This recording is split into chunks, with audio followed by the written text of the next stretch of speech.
শীত যখন আসে বা শৈত্যপ্রবাহ যখন ঘটে তখন কয়েকটা ঘটনা ঘটে হলো হাঁচি কাশি হয়, ঠান্ডা লেগে যায়, নাক বন্ধ হয়, শ্বাসকষ্ট হয়। এটা কিন্তু সাধারণ। আপনি নাক বন্ধ করার জন্য স্যালাইন ওয়াটার দিয়ে নাকটা পরিষ্কার করলে বাচ্চা ভালো থাকে। কিন্তু কারো কারো বসে যেতে পারে, তো বসে গেলে তখন তাকে ভর্তি করে আলাদা ভর্তি করতে হয় বা চিকিৎসা করতে হয়। আবার কারো কারো যাদের অ্যাজমা আছে আগে থেকে বা ফ্যামিলিতে অ্যাজমেশিয়া আছে তাদের আবার নিউমোনিয়া অ্যাজমা অ্যাটাক করে। তো সুতরাং এই সময়টা শীতে আইদার নিউমোনিয়া, আরটা আছে ব্রঙ্কিওলাইটিস অথবা অ্যাজমা রোগী প্রভাব সংখ্যাটা বেড়ে যায় বাচ্চাদের ঠান্ডা জমার কারণে। শীতকালে আরও দুটো রোগ হয়, এটা ডায়রিয়া হয়। আমাদের ডায়রিয়া নিয়ে কিন্তু রোগী ভর্তি হচ্ছে। অর্থাৎ এই সময়টা ডায়রিয়াটাও শীতকালীন ডায়রিয়া বলি।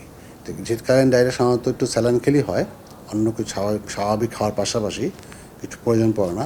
কিন্তু কিছু বাচ্চার ডিহাইড্রেশন হয়ে গেলে তখন ভর্তি করতে হয়।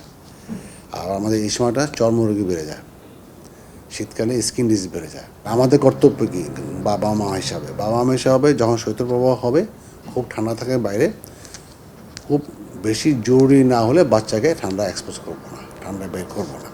আর যদি বের করতেই হয় তাহলে তার প্রপার ওয়েতে ঢেকে নিব, অর্থাৎ মাথা ঢাকতে হবে, হাত পা ঢাকতে হবে, আর পারলে মুখে মাস্ক পরাবে। তাহলে সে বাচ্চার কিন্তু ওই ঠান্ডাটা কম লাগার সম্ভাবনা আছে। আর যদি লেগেই যায় তাহলে সে যে কাজটা কি জ্বর আসে জ্বর ওষুধ খাবে, আর নাকটাও বন্ধ হয়ে যায় ঠান্ডা থেকে, নাকের যেমন বলি স্যালাইন ওয়াটার ড্রপ দিয়ে নাকটা পরিষ্কার করবে। আর খেয়াল করবে বাচ্চাটাকে আগে যেভাবে শ্বাস নিত তার থেকে অস্বাভাবিক শ্বাস নিচ্ছে কিনা বা শ্বাসকষ্ট হচ্ছে কিনা। আগে ভালো খাওয়া দাওয়া করতো, এখন একেবারেই খাওয়া বন্ধ হয়ে গেছে। মানে কোনো ও কারণে মার কাছে বাবার কাছে যদি মনে হয় বাচ্চা অস্বাভাবিক শ্বাস নিচ্ছে তাহলে অবশ্যই বাসায় বসে থাকবে না, চিকিৎসকের পরামর্শ নেবে। আরেকটা অ্যাডভাইস হলো যে দোকান থেকে নিয়ে যেন অ্যান্টিবায়োটিক না খাওয়ায়।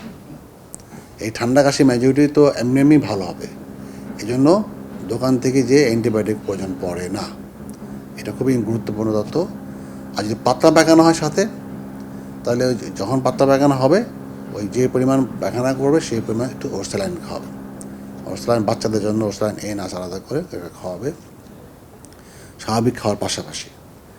এখানেও কোনো অ্যান্টিবায়োটিকের দরকার নেই।